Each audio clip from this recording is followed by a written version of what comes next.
السلام علیکم ورحمۃ اللہ وبرکاتہ۔ آج ہم آپ کو ایک تلخ حقیقت بتاتے ہیں۔ دین سے لوگ جڑے ہوں تو لوگ ان کے سامنے بھی ان کی عزت کرتے ہیں اور ان کی غیر موجودگی میں، اور جو گانا گانے والے ہوں ان کی صرف سامنے ہی لوگ عزت کرتے ہیں، ان کی غیر موجودگی میں نہیں۔ اب ہم آپ کو سناتے ہیں ایک گلوکار شہزاد رائے کی کہانی۔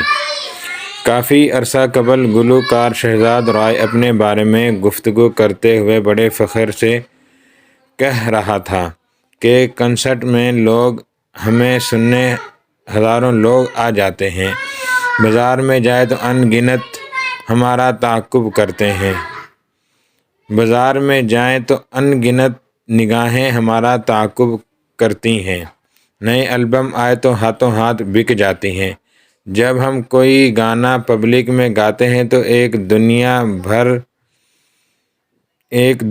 ہمارے ساتھ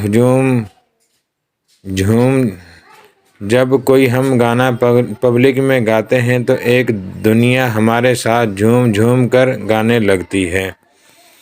لیکن پھر اس کے ساتھ ہی گلوکار کا لہجہ افسردہ ہو گیا اور اس نے ایک عجیب دکھ بھرے لہجے میں کہا، لیکن لوگ دل سے عزت نہیں کرتے۔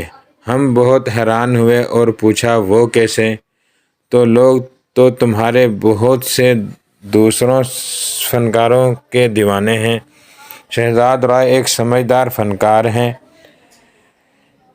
اور بہت سے دوسرے شوبز لوگوں کے برعکس عقل مند اور حقیقت پسند بھی۔ اس پر ہنس کر کہنے لگا، میں تمہیں ایک سچا واقعہ سناتا ہوں، بات تمہاری سمجھ میں آ جائے گی۔ اور واقعی شہزاد رائے کی کہانی سن کر ہماری سمجھ میں آ گئی۔ اب آپ بھی سنیے اس کی زبانی، شاید بہت سے گر کھل جائیں۔ ایک دفعہ پنجاب کے ایک بہت بڑے زمیندار کے گھر پر فنکشن تھا۔ غالباً زمیندار صاحب کے بیٹے کی شادی تھی۔ مجھ سمیت کئی فنکاروں کو بھی مدعو کیا گیا تھا۔ جس کو بھی بلایا وہ پہنچا کہ پیسے منہ مانگا دیا جا رہا تھا۔ چھوٹی موٹی اپائنٹمنٹ چودھری صاحب کے فنکشن میں شرکت کے لیے کینسل کی گئیں۔ سب کو پیسہ ہی اتنا بھرپور مل رہا تھا۔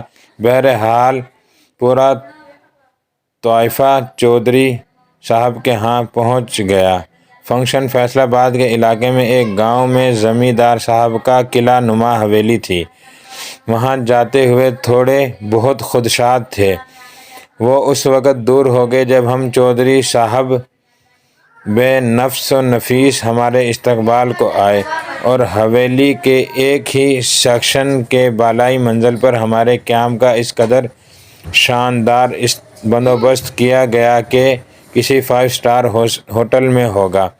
رات فنکشن پر بھی بہت سی سیاسی سماجی شخصیات مدعو تھیں، جن کے سامنے گا کر ہمیں اپنی عزت و احترام کا مزید احساس اجاگر ہو۔ زمیندار صاحب کے کارندوں نے بھی ہماری آؤ بھگت میں کوئی کسر نہ اٹھا رکھی۔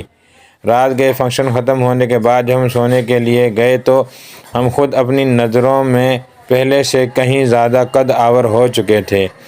میری آنکھ الصبح کھل گئی۔ میں اٹھ کر کھڑکی کے پاس آ کھڑا ہوا اور باہر کے دل فریب منظر کے نظارہ کرنے میں وہاں کھڑا ہو گیا۔ گاؤں والے تو سحر خیزی کے عادی ہوتے ہیں۔ باہر بہت سے لوگ رات کی فنکشن کا سامان سمیٹنے میں مصروف تھے۔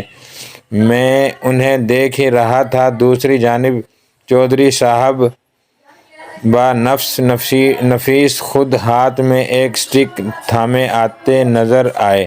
غالباً باغیچے میں مارننگ واک سے واپس آ رہے تھے۔ میں نے اس منظر سے محظوظ ہی ہو رہا تھا کہ چودھری صاحب کی آواز سنائی دی، اوئے رحمان کنجراں دی چاہ دا ناشتے دا انتظام تے ٹھیک ہو گیا نا؟ ہاں چودھری صاحب تسی فکر نہ کرو، کوئی شکایت دا موقع نہ مل سی۔ اور پھر چودھری صاحب نے، جو ہم کنجروں کے لیے کافی فکر مند تھے، مزید تاکید کرتے ہوئے فرمایا، جی ہاں بھئی، ایک کنجر ہمارے مہمان ہیں اور میرے پتر دی شادی تے آئے نے، خوش واپس جانے چاہیے۔ تو یہ تھی ہماری عزت ان کی نظر میں، ہمیں ڈھیروں پیسہ ملا اور بھگت بھی ہوئی، جو شاید وہاں کی ریت تھی، لیکن ان کی نظروں میں فقط ہم کنجر ہی تھے، اور کنجر تو کنجر ہی ہوتا ہے، اس کی عزت نہیں ہوتی۔